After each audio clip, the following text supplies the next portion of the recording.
Bonsoir fidèles téléspectateurs de l'émission Clin d'œil sur la santé. Grande est ma joie de vous retrouver dans le nouveau numéro de ces programmes. Je signale que c'est les tout premiers numéros de l'année 2023. Voilà, nouveau jour, nouvelle date, nouvelle année, pourquoi pas, nouveau sujet aussi. Sur ce plateau, je suis avec les docteurs Yanis Bansanta, docteur des hôpitaux. Bonsoir docteur Yanis. Bonsoir Madame Vanessa. Comment allez-vous? Je vais très bien, merci à vous. Moi aussi ça va, ravi de vous recevoir dans notre plateau. Merci. Alors docteur, aujourd'hui nous allons parler de l'infection à VIH-Sida. Fidèles téléspectateurs, je signale que cette maladie est tellement vaste, nous ne saurons pas aborder tout le point. Voilà, on a choisi juste quelques points, notamment la définition de la maladie, le facteur des risques, mode de transmission, il y a les traitements curatifs. Je ne sais pas ça ici, ça existe, vous les saurez au cours de l'émission. Il y a les traitements d'entretien aussi et d'autres points. Voilà, docteur Yanis, on va commencer avec la définition. Quelle est la définition que pouvez-vous nous donner par rapport à cette infection à VIH-Sida?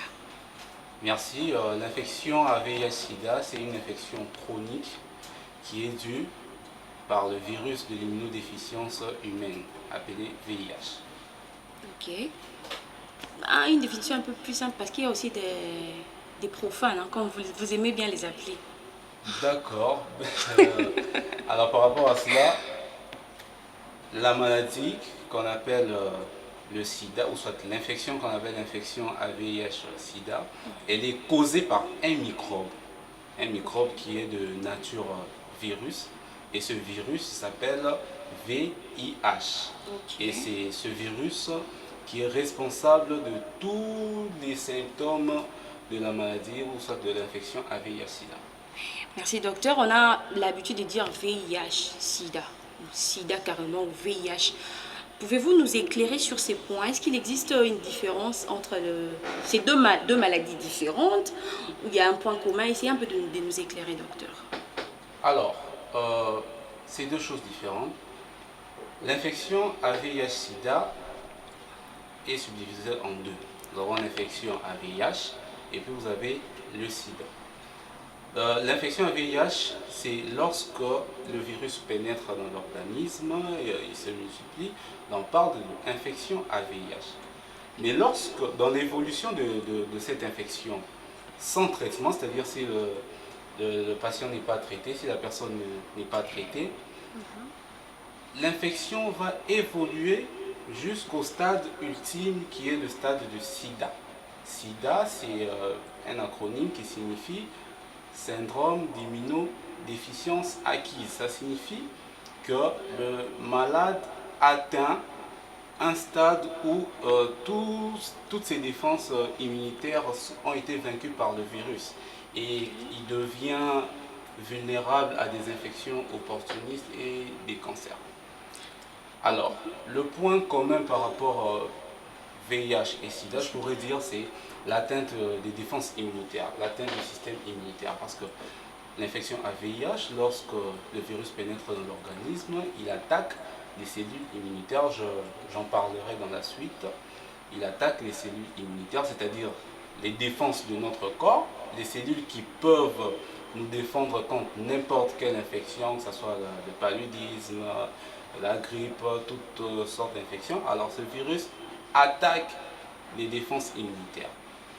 Et le stade ultime qui est le sida, c'est en fait cet état d'immunodéficience, cet état où les cellules du système immunitaire ont déjà été attaquées, ont été vaincues par le virus, ont été détruites par le virus et que la personne est vulnérable à tout type d'infection. Merci docteur. Vous avez quelque part là parlé de...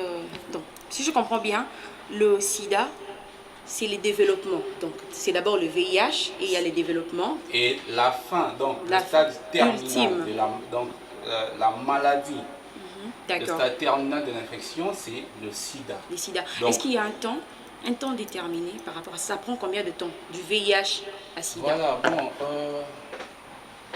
en moyenne, 10 ans. Ça c'est en l'absence de traitement. Ok. En l'absence de traitement, c'est-à-dire si une personne a été infectée par le VIH, par le virus, et que la personne n'a pas été dépistée, donc la personne ne s'y connaît pas séropositive à l'infection VIH-Sida, donc elle va évoluer jusqu'au stade de Sida. Et en général, ça dépend d'une personne à une autre, mais en moyenne, c'est 10 ans. 10 ans. Et lorsqu'il y a les traitements? Lorsqu'il y a le traitement, l'espérance de vie est augmentée. Augmenter à peu Ça près signifie combien?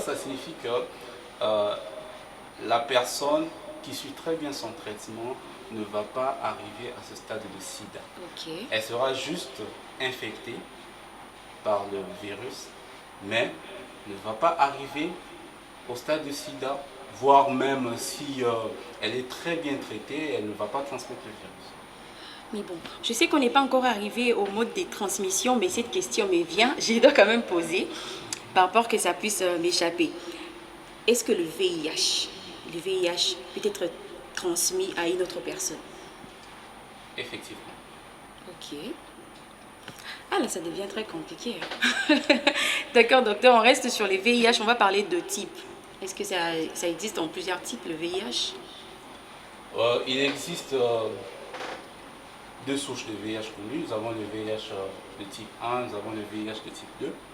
Alors le VIH de type 1, c'est celui qui est le plus fréquent et qui est le plus virulent. Alors que le VIH de type 2, il est moins virulent et il est souvent rencontré en Afrique de l'Ouest. Donc il existe deux types de VIH. Nous avons le VIH de type 1 et le VIH de type 2. D'accord. Ce qui est le plus connu, hein, beaucoup de gens connaissent beaucoup plus sur le moyen sexuel, concernant la transmission, le mode de transmission, docteur. S'il vous plaît, éclairez-nous sur ce point-là, le mode de transmission de l'infection à VIH-Sida.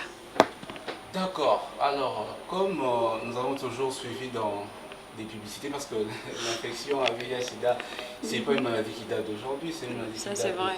de longtemps. Et donc, il y a plusieurs publicités, il y a eu plusieurs éducations sanitaires autour de ce sujet. Et on a toujours rappelé depuis longtemps qu'il existe trois modes de transmission du VIH-Sida. Nous avons la transmission sexuelle, nous avons la transmission parentérale, ou soit la transmission par le sang, et nous avons la transmission materno-fœtale, qu'on appelle aussi la transmission verticale. La transmission sexuelle, c'est par le rapport sexuel non protégé. Rapport sexuel non protégé avec une personne infectée. Alors, par rapport à cela, il faut rappeler que les liquides sexuels, que ce soit les sécrétions vaginales, que ce soit le sperme, sont des liquides qui contiennent beaucoup de virus. Ce sont des liquides qui contiennent beaucoup de virus. Et lorsque la personne est infectée et que la personne n'est pas sous traitement, sa charge virale est augmentée, c'est-à-dire sa quantité de virus dans le sang et même dans ses sécrétions, elle est augmentée et elle peut facilement transmettre le virus à son partenaire sexuel au cours d'un rapport sexuel non protégé. Alors, par rapport par rapport à ce mode de transmission, ce sont des rapports à nous qui sont plus à risque. Voilà pourquoi on détermine que la population à risque de VIH-Sida par voie sexuelle, ce sont souvent les homosexuels. Les hommes homosexuels qui sont des personnes les plus à risque de contracter cette infection par voie sexuelle à cause des rapports sexuels anaux. Justement par le fait que au niveau de la muqueuse anale, c'est différent de la muqueuse vaginale. Là, je parle un peu en termes médicaux, le personnel soignant me comprend. Donc, cela veut dire que la muqueuse rectale, elle est moins fragile, elle peut facilement saigner. On peut avoir des lésions de cette muqueuse qui peuvent entraîner le contact entre le sang et le sperme d'une personne qui est infectée. Par rapport à cela, il y a des facteurs qui majorent le risque. Ils majorent le risque de transmission par voie sexuelle. Nous avons par exemple la charge virale de la personne source. Si la personne infectée a une charge virale énorme, cette personne va infecter son partenaire qui n'est pas contaminé, qui n'est pas infecté. Un autre élément, c'est les traumatismes.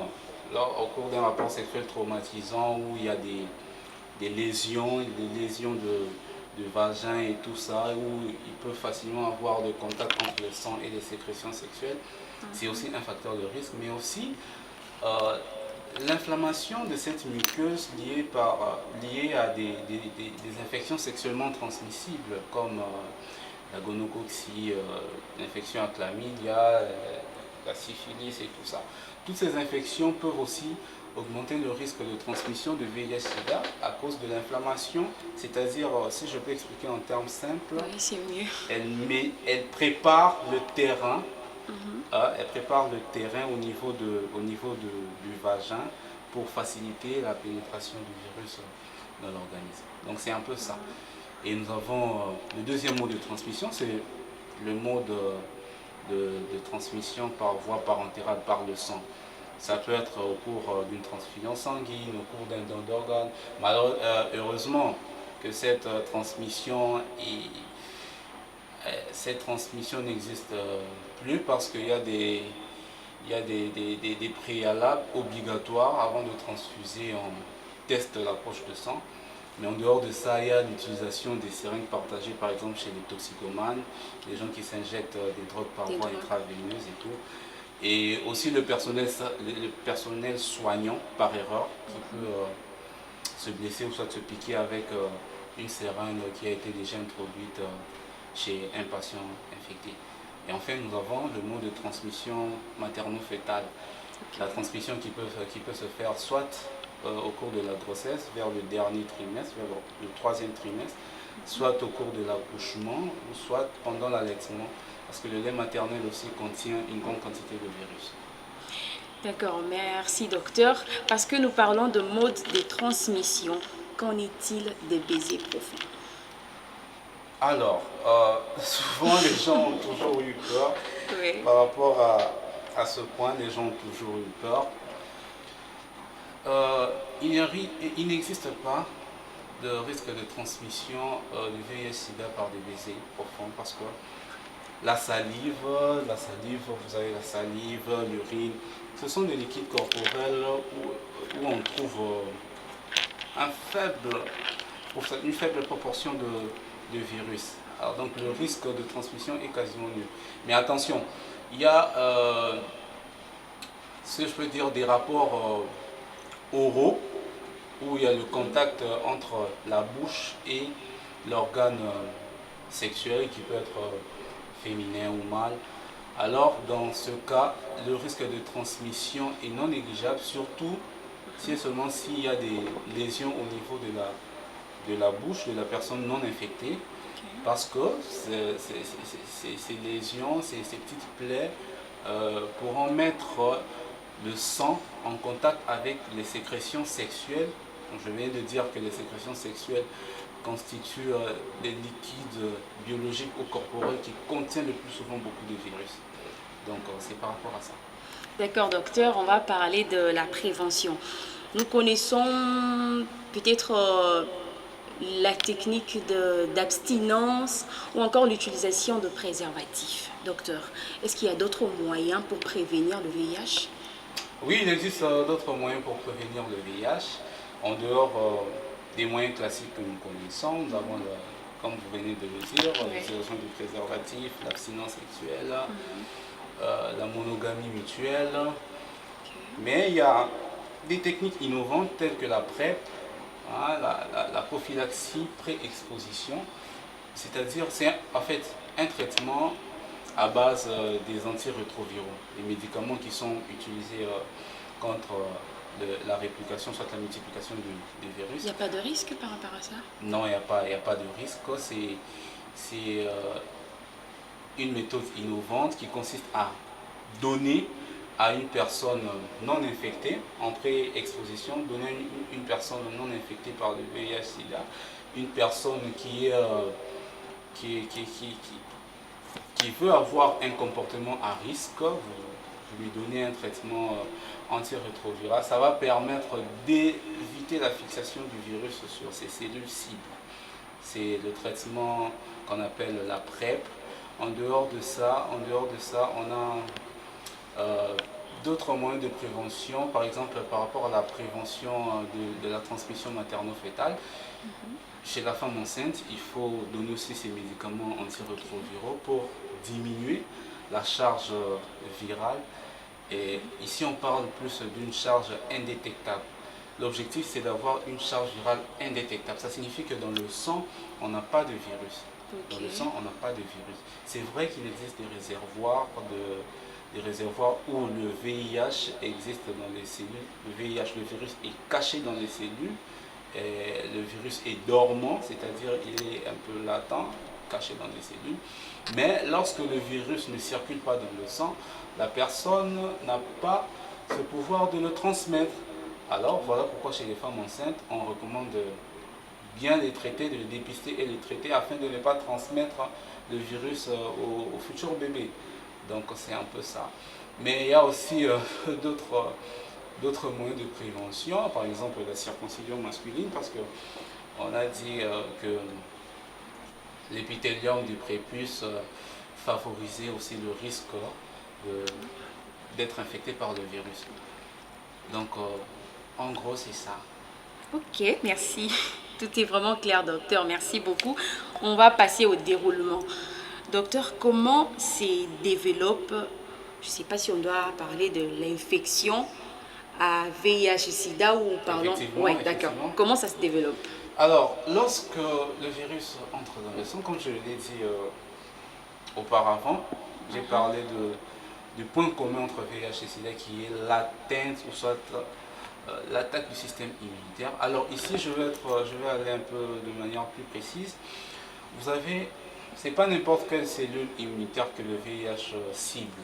Il y a plusieurs cellules immunitaires dans l'organisme. C'est un peu à l'instar de nos défenses, les policiers, les militaires, la garde républicaine, il y en a plusieurs. Mais le VIH-Sida ici cible un type de cellules qu'on appelle les lymphocytes TCD4. Alors ce sont ces lymphocytes qui ont une grande affinité, d'accord? Le virus a une grande affinité pour ces cellules. Okay. Alors lorsque ce virus va fixer ces cellules, ce virus va pénétrer dans la cellule.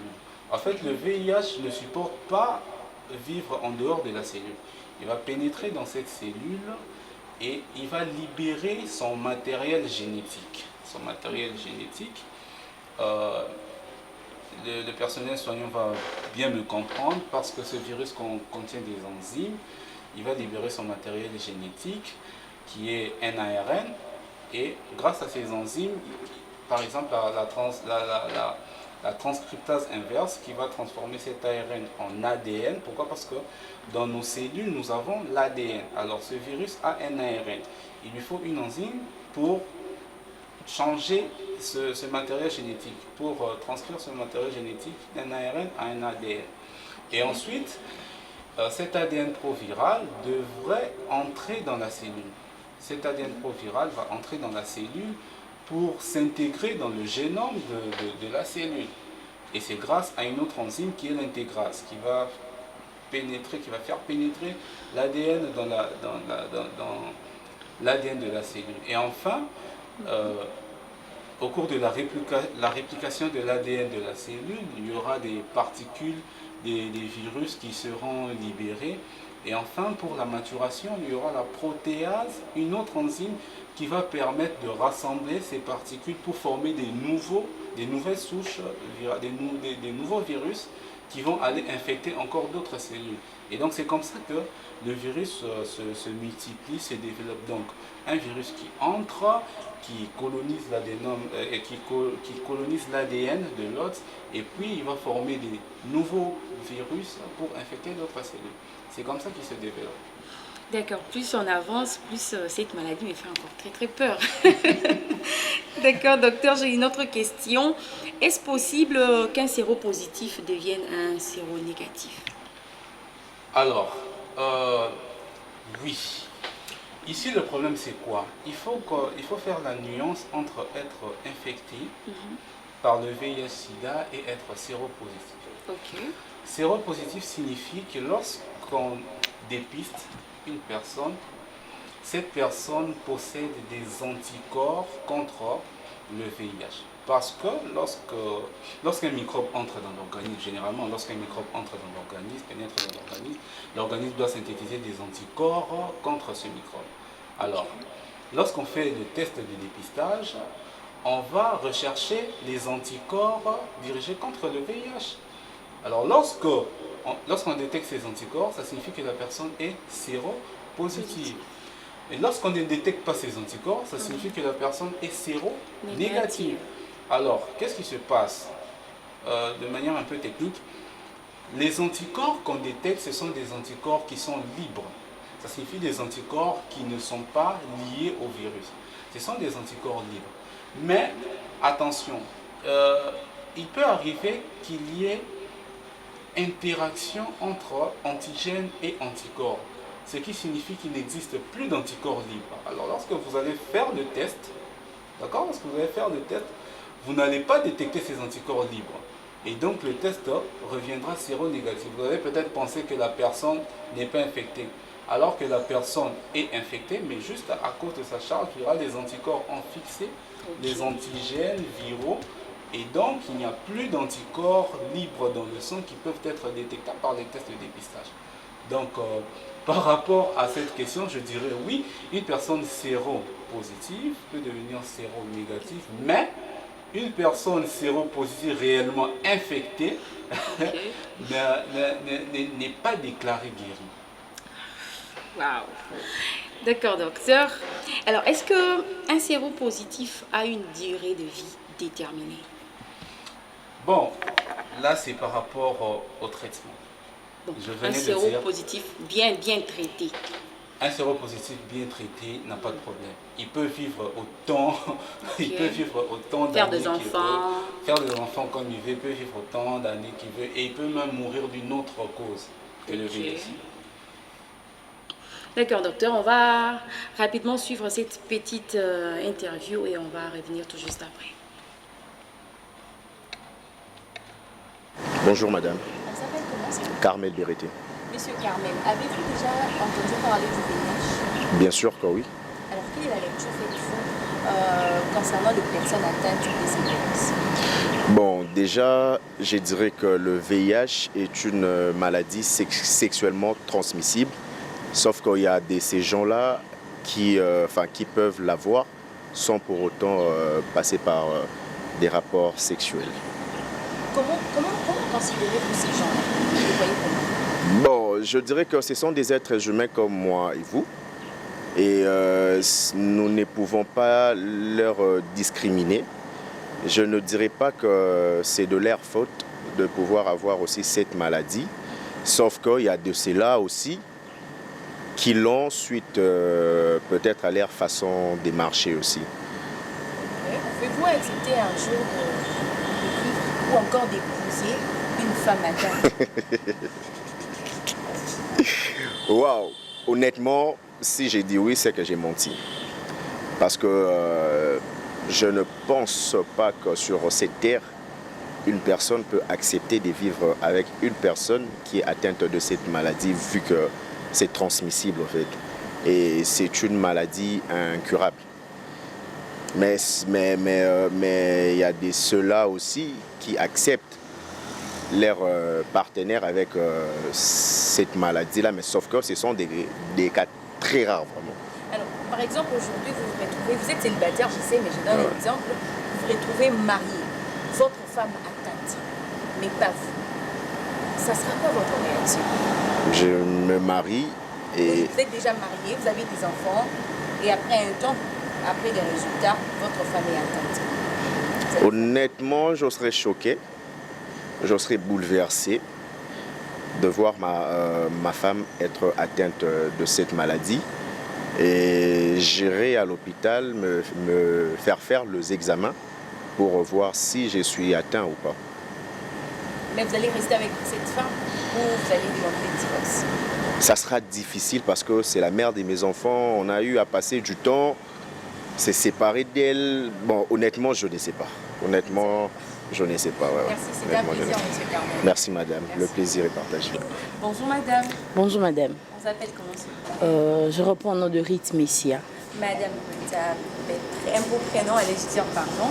Alors est-ce que vous avez déjà entendu parler du VIH? Et j'en ai déjà entendu parler. Partout presque de là où je vis, j'entends déjà parler du Vous VIH. avez un proche qui a le VIH? Non, j'en ai pas. Donc, quelle est la lecture faites-vous par rapport à ces gens-là? Bon, ce sont des gens comme nous, des gens bien qui sont atteints d'un virus qui est inguérissable pour le moment, mais ils sont des gens vivants comme nous et puis je peux les approcher aussi. Accepteriez-vous d'évivre ou d'épouser un homme atteint du VIH? Bon, pour moi, oui. Puisque de nos jours, il y a des traitements, ne disons pas curatifs, mais des traitements qui peuvent nous aider à vivre avec un partenaire sans avoir contacté le VIH. Une dernière question, parce qu'on termine. Supposons qu'aujourd'hui vous êtes marié, vous avez des enfants avec votre mari. Après un temps, 5 ou 6 ou même 10 ans de mariage, vous remarquez que votre mari est atteint du VIH. Quelle sera votre réaction par rapport à ça? Bon, de là, s'il me l'avait dit avant, j'allais accepter. Mais s'il me dit après ou soit je le constate bien après, là au moins, vu que c'est mon mari, je ne peux pas divorcer juste parce qu'il est atteint du VIH, au moins on peut chercher des solutions ou des traitements qui peuvent l'aider à vivre aussi longtemps. Vous avez leur amoureuse, madame. Ouais, je le suis bien. Merci de votre collaboration. Merci à vous aussi. Merci. De retour sur ces plateaux, fidèles téléspectateurs, je rappelle que nous sommes en train de parler de l'infection à VIH-Sida. Sur ces plateaux, nous sommes avec le docteur Yanis Bantsansa. Voilà. Docteur, un commentaire par rapport à ça. Bon, j'ai suivi avec attention M. Carmen et Mme Bou. Alors par rapport à ce qui m'a un peu beaucoup tiqué, c'est lorsque vous leur avez posé la question de savoir s'ils pouvaient vivre avec un partenaire, ou soit avec un partenaire infecté. Alors, c'est vrai que le VIH-Sida, c'est une maladie, l'infection VIH-Sida, c'est une maladie qui entraîne surtout beaucoup un impact sur le plan psychologique. Quand une personne est infectée par le VIH, elle se dit c'est fini pour moi. Donc dans sa tête, la personne ne voit que le cercueil, la personne ne voit que la mort. Effectivement, ce n'est pas ça. Non, ce n'est pas ça. Je félicite beaucoup les deux intervenants qui ont quand même accepté continuer leur vie conjugale malgré le fait de savoir... C'est à cause de la caméra, docteur. Je vais aussi vous poser la même question. Il n'y a pas de souci. Malgré que leurs partenaires ont été diagnostiqués, ont été dépistés séropositifs à l'infection. Alors là, je les encourage. Mais je voudrais bien spécifier et bien confirmer qu'il est possible, ce n'est pas un drame de vivre avec une personne séropositive. Pourquoi? Parce que la pierre angulaire concernant cette infection, c'est le traitement. Lorsque le patient est bien traité, l'objectif du traitement ici, c'est d'avoir une charge virale indétectable, comme je l'ai dit. Ça signifie que dans le sang, qu'on n'ait pas de virus. Vous comprenez? Parce que le virus, il est logé dans le sang. D'accord? Le virus, il est logé dans le sang. Que ce soit la transmission sexuelle, que ce soit la transmission parentale, que ce soit la transmission materno-fœtale, tout part du contact avec le sang. Alors, si dans le sang, il n'y a pas de virus, c'est-à-dire la charge virale est indétectable, la personne pourra vivre calmement, sans problème, avec son partenaire. D'accord? Et son partenaire, si son partenaire, évidemment, n'était pas infecté, ce partenaire ne sera pas infecté si l'homme ou la femme infectée est sous traitement et que la charge virale est indétectable. Ça signifie par exemple, si moi j'ai ma femme qui est séropositive et qu'elle est sous traitement et que sa charge virale est indétectable, je peux avoir des relations sexuelles non protégées avec elle sans qu'elle ne transmette le virus. Parce que dans son sang, il n'y a pas de virus, la charge virale est indétectable. Alors, si la personne était elle-même aussi infectée, c'est-à-dire après le mariage, comme je l'ai suivi, après le mariage, vous constatez que votre partenaire est séropositif, alors là, vous devez vous-même vous interroger. Vous devez faire le dépistage. Vous devez vous dépister, savoir si vous-même vous êtes aussi séropositif. Si vous avez contracté le virus. Il se pourrait qu'au cours d'une relation sexuelle traumatisante et tout, il y a eu contact entre les sécrétions sexuelles et le sang et que vous êtes infecté. Il n'y a pas de souci par rapport à ça. Pourquoi? Parce que vous deux, réellement, vous serez séropositif, vous serez infecté, vous aurez la maladie, mais vous pourriez vivre très à l'aise sous traitement. Surtout que le traitement est gratuit. Ça signifie que la dame va prendre son traitement, vous aussi vous allez prendre votre traitement jusqu'à atteindre l'objectif qui est d'avoir une charge virale indétectable et ça va protéger la vie de vos enfants. D'accord, docteur. On termine déjà. S'il vous plaît, monsieur Christian, veuillez nous accorder même 3 minutes de plus parce que nous ne pouvons pas terminer cette émission sans pour autant parler du traitement. Et pourquoi pas du dépistage aussi. Docteur Yanis, votre famille vous suit, vos collègues vous suivent. Évidemment. Peut-être Baye aussi vous suit. Je vous pose cette question. Accepterez-vous de vivre avec une femme séropositive? Oui, si elle est bien traitée. Ah, on vous suit, hein, docteur. Mais j'assume mes propos. Sérieusement, même si la famille s'imposait. Bon, ici nous sommes dans une société africaine. Hein. Nous sommes dans une société africaine. Okay. Vous savez que dans cette affaire de mariage, moi je ne fais pas le droit. Dans cette affaire de mariage, il y a la coutume, il y a tout ça. Donc il y a la famille aussi qui s'implique et tout. Okay. Donc il y a certaines relations qui sont défendues par la famille. Mais scientifiquement parlant, moi je parle ici en tant qu'un scientifique. Scientifiquement parlant, oui. Donc vous allez aussi vous marier étant scientifique. Scientifiquement parlant, c'est prouvé que si la personne est correctement traitée et que la charge virale est indétectable, je ne vais pas attraper le virus parce qu'il n'y a pas de virus dans son sang. Je ne fais pas de commentaires là-dessus en tout cas. Exactement. Ok docteur, dites-nous la vérité parce qu'aujourd'hui nous sommes vraiment embrouillés concernant les traitements du VIH, de l'infection à VIH-Sida. Est-ce possible de guérir de cette maladie ou il y a juste un traitement d'entretien? Alors, jusqu'à l'heure actuelle de la science, il n'y a pas de traitement curatif de la maladie. Donc on ne peut pas guérir de l'infection à VIH-Sida. Le traitement qui existe aujourd'hui, c'est le traitement antirétroviral qui permet de limiter la multiplication du virus. Okay. Vous comprenez, qui permet de limiter la multiplication du virus. Donc c'est le traitement antirétroviral, il y a plusieurs molécules, je ne vais pas citer beaucoup, plusieurs molécules, les professionnels de santé le savent. On peut avoir des molécules comme l'amivudine, tenofovir, efavirenz, tout. Il y a plusieurs molécules utilisées pour empêcher la réplication du virus. Mais il n'y a pas de traitement curatif. Il y a des recherches scientifiques qui continuent à se faire par rapport au vaccin. Mais la difficulté est que le virus, c'est un virus qui subit beaucoup de mutations, c'est-à-dire qui change de forme. Okay. Raison pour laquelle on a des difficultés de trouver un vaccin. Mais si c'était un virus qui avait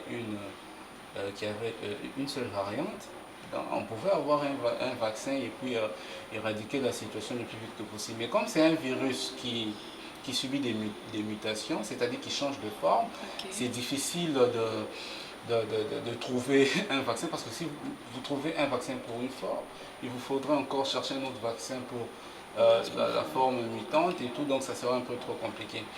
Et puis par rapport à ce traitement, il y a ce qu'on appelle un allègement thérapeutique. On a un allègement thérapeutique, c'est-à-dire auparavant les personnes prenaient des médicaments chaque jour.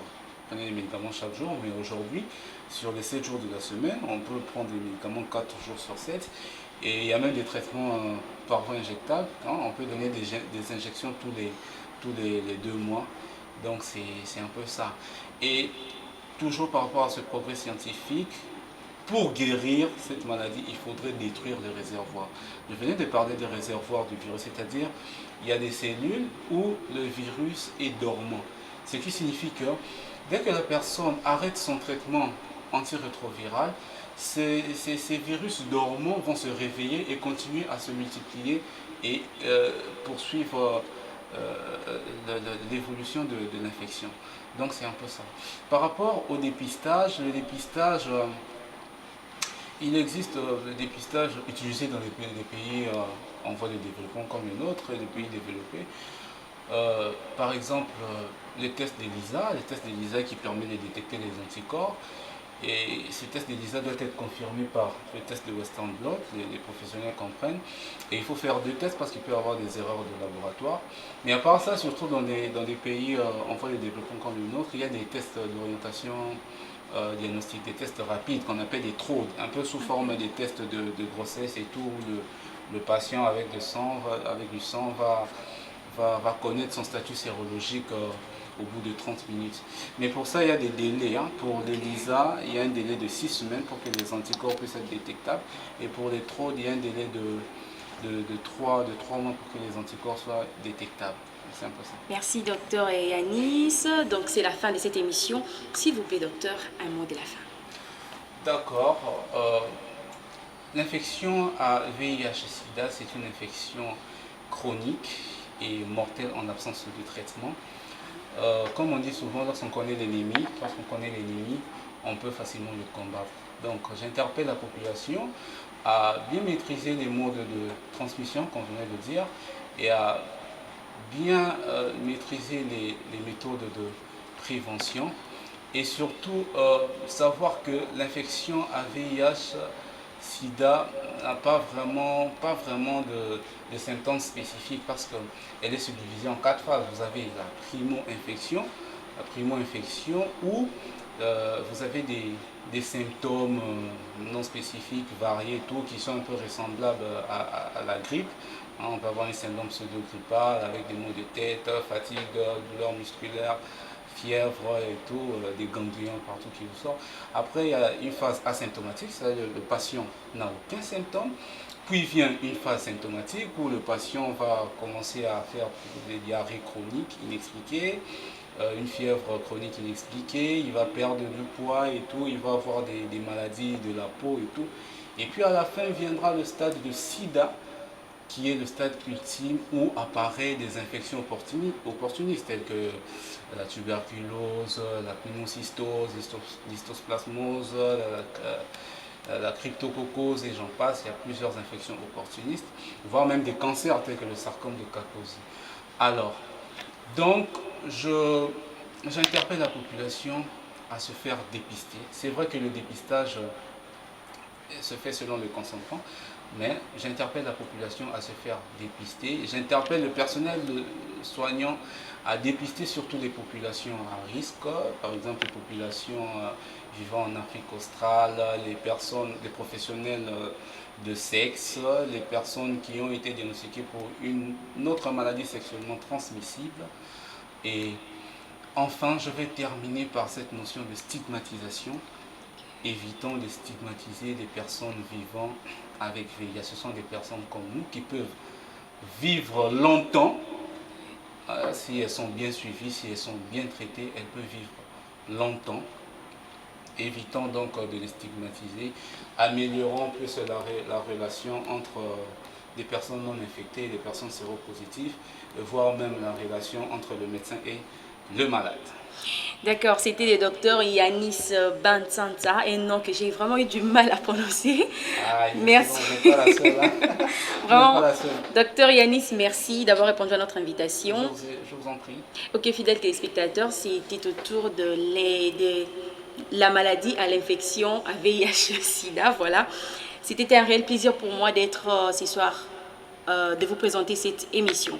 Alors, je vous dis au revoir, portez-vous bien et on se donne rendez-vous au prochain numéro.